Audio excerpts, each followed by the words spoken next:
Dallas Jenkins, a lot happening in your life, in the world as well. You obviously have wrapped up season 6 of The Chosen. And as you were wrapping this up, we had this horrific event happen, the assassination of Charlie Kirk.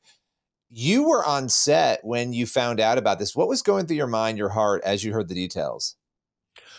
Well, thank you, Billy. First of all, I can't claim to have some sort of involvement in this, right? I mean, I've met Charlie a couple times. We have a lot of mutual friends. He's from where I grew up, the area, Arlington Heights, Illinois. A lot of mutual friends with his wife and his beautiful children. And many, I was actually scheduled. In fact, you and I had been talking about doing a panel discussion at one of his events here in the near future. So I can't claim like this was some sort of personal impact on me as a friend of Charlie's. I wasn't a good friend of Charlie's, but my immediate reaction was it did feel close to home in the sense of we are now in a time where this kind of thing isn't shocking. Like when I heard the news, someone said Charlie Kirk's just been shot.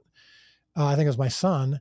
And the fact that I wasn't shocked was disturbing to me.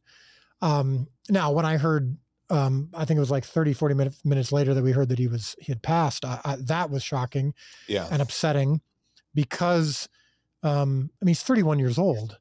And he was killed for things that he said, not for anything that he's done. You know what I mean? Like that's the thing that felt close to home was immediately the elephant in the room is this is a guy who this wasn't a random act, right? This wasn't a drive-by shooting, an accident or anything like that.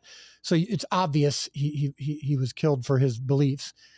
And this is something that I think that we as believers, and for myself and yourself and others who are conservatives and who probably are on the same side as Charlie was on the majority of issues. I didn't agree with him on everything, but his understanding and knowledge of the Bible and his understanding and knowledge of conservative issues and morality and Judeo-Christian values was probably unparalleled. I mean, I don't know that I can think off the top of my head someone who had a greater and deeper understanding and knowledge and love for the Bible, for Christ, and for conservative values all at once. And could convey it in a way that was fascinating.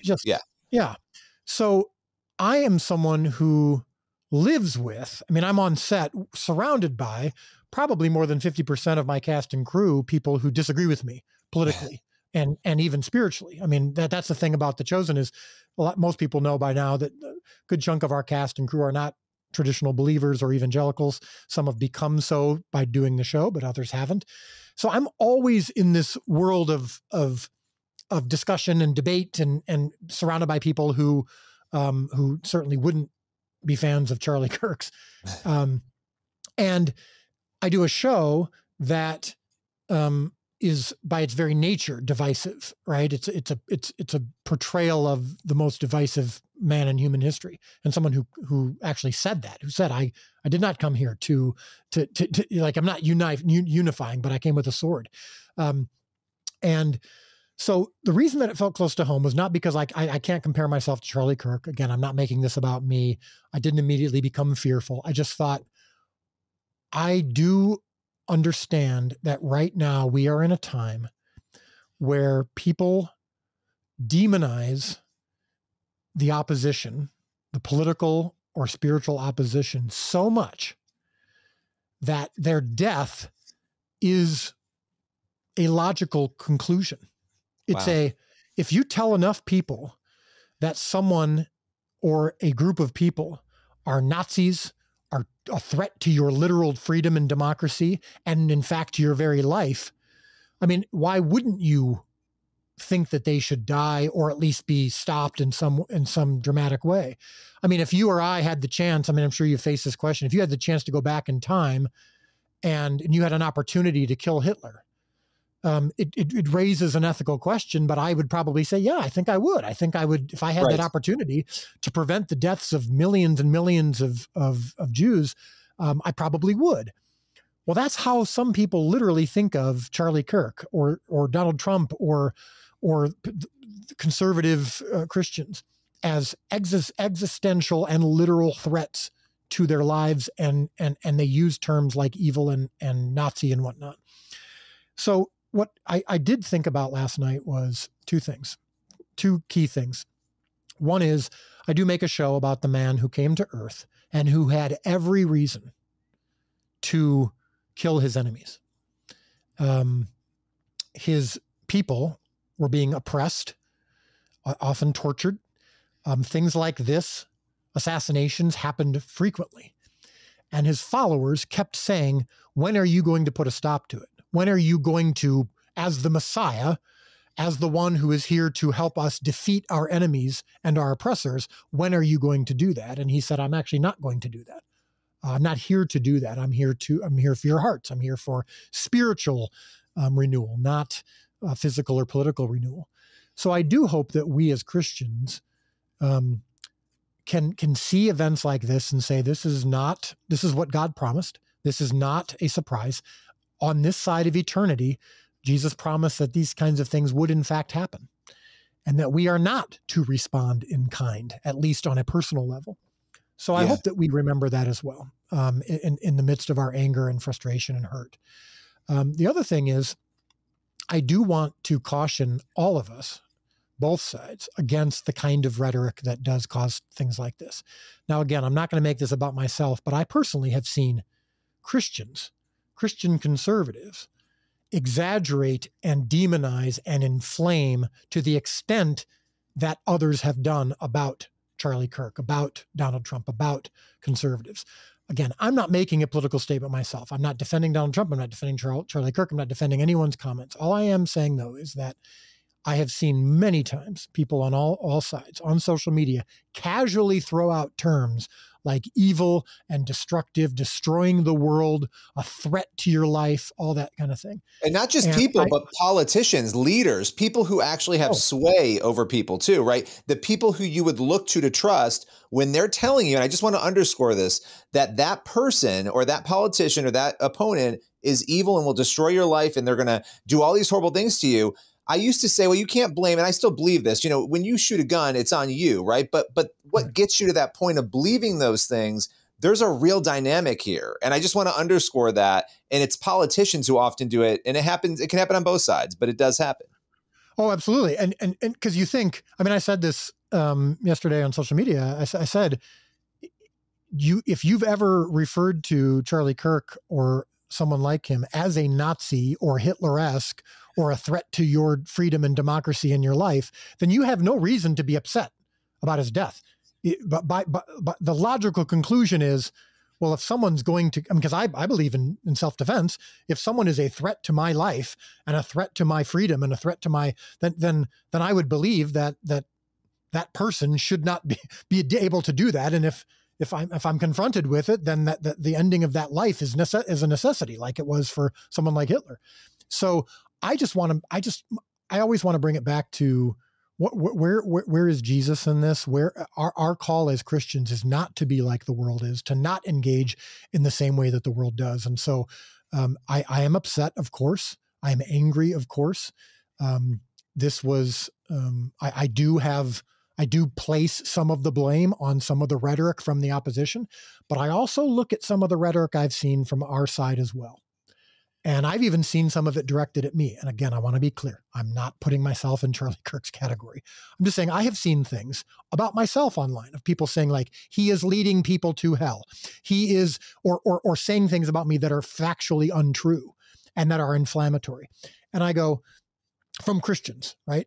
And every time I see it, it doesn't bother me. It doesn't hurt me or offend me or anything like that. But every time I go, am I ever guilty of that? Do I ever, to make myself feel better, to justify my hatred or dislike of or resistance to someone else on the other side, do I ever do that? And so I think that we can say safely ourselves, well, we're not capable of firing a gun and killing somebody. But there are enough crazy people out there, enough damaged people out there who could take our words, if we say them enough and say them publicly enough and casually throw them out on social media and stoke flames of hatred, of when we demonize and exaggerate, it can lead to things like this. And I just hope that we take a look at ourselves and say, look, the number one thing that we are called to is to love God and love others. And even in the midst of pain, even in the midst of hatred, even in the midst of violence, we are to love God and love others. And so Charlie, that's ironically enough what he was all about. As much as I even know people who think that he was, horrible and evil. He never, ever, ever, ever hurt anybody. He never absolutely ever advocated for the violence against anybody. He called certain ideas evil. He never personally insulted people, calling them themselves evil, at least that I know of. No, he did the opposite. I mean, from everything I've ever, he did like there was a clip with him and these porn stars, talking about, and he's having this conversation with them, and it's completely loving about, hey, God has a better plan for you. I think what you're doing is wrong, but God has a better plan for you. Right. He showed up in venues, from everything I've ever seen and known, where it was uncomfortable. He showed up. The only weapon he ever used was his voice, right? And logic. And again, you don't have to agree with everything he said. Nobody agrees 100% with anybody, right? But this is a person who didn't use violence, who showed up to have a conversation. And it seems to me that we're at such a bizarre place in America that when you simply show up with a viewpoint and a perspective, because of that herd mentality and the media and Hollywood, whatever other forces are coming together, all of them, to say something, when that narrative is created, there can be a real danger there. And I hadn't really thought of it until the past year with these assassination attempts, where I've really thought, wow, people really believe this. They really believe that their life will end if this person is allowed to live or is elected. Right. So then the logical question is, then why would you be upset if that person was dead? Like when we're shocked by some of the comments we see where someone, is making excuses for Charlie Kirk's assassination. I go, why are we surprised? Why? I would be confused if you truly believed he was evil and an existential threat. Why would you be upset by his death? And it's because, we celebrated when Osama bin Laden was killed. And I believe that I'm sure, hopefully we were sad for his eternal soul. Hopefully we are sad for what he represents.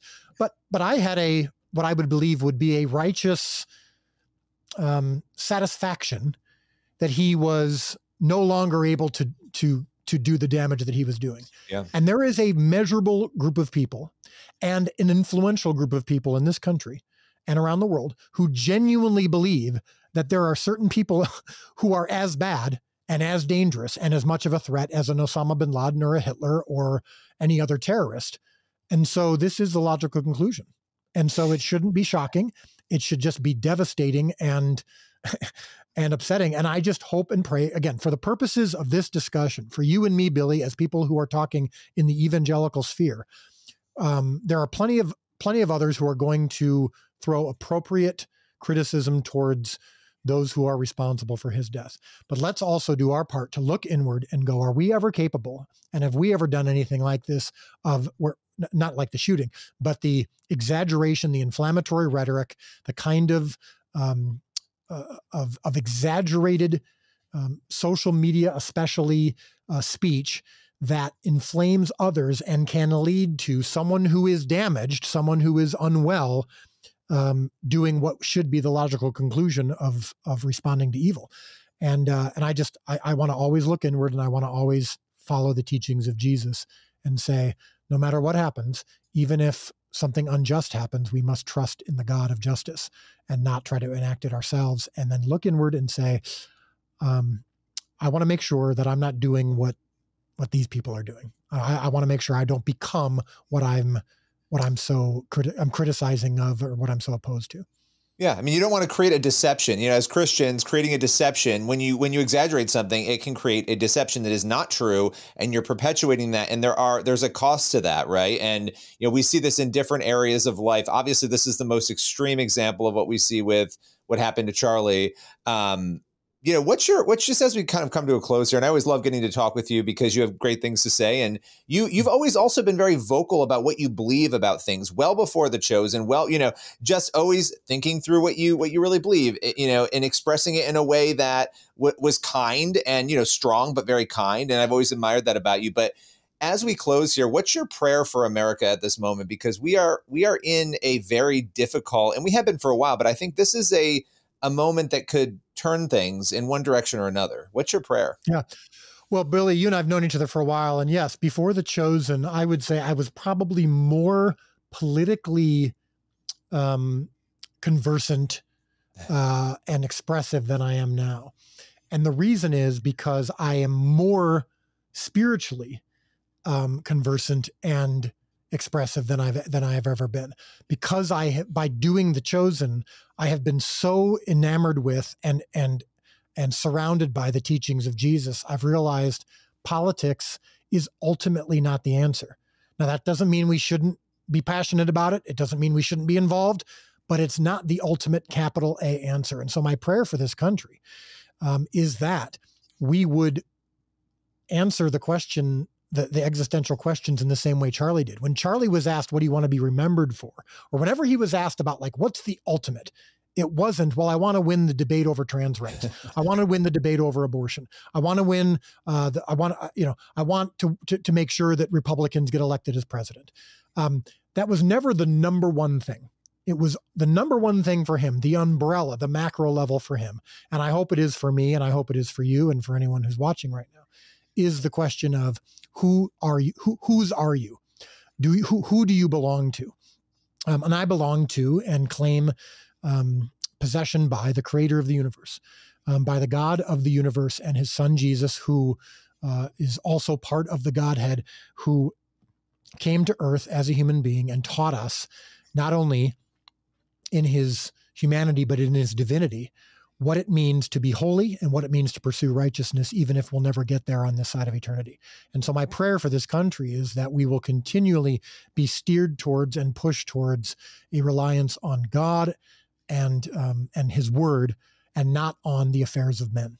And when we are concerned more about the affairs of men and women and about these debates, then we are in fact concerned about what God thinks about our hearts and our relationship with him. It leads to things like this, because we as human beings are incapable of righteous living. We are incapable of being selfless to the extent that Christ was. And so that's who we are supposed to be pursuing. And so my prayer for this country is that slowly but surely, one at a time, people would turn towards their creator. And that things like this wouldn't result in either of two things. One, trying for revenge, trying to fight harder, and two, an increased resistance to God. I'm hoping that this draws us closer to God, and that we think that, yes, God is here in the midst of suffering. So that's my prayer for our country. Dallas Jenkins, thank you so much for breaking it down, talking with us today. Appreciate it. Yep. Thanks for having me on. And this is a painful time. I hope we all turn to our creator in times like this.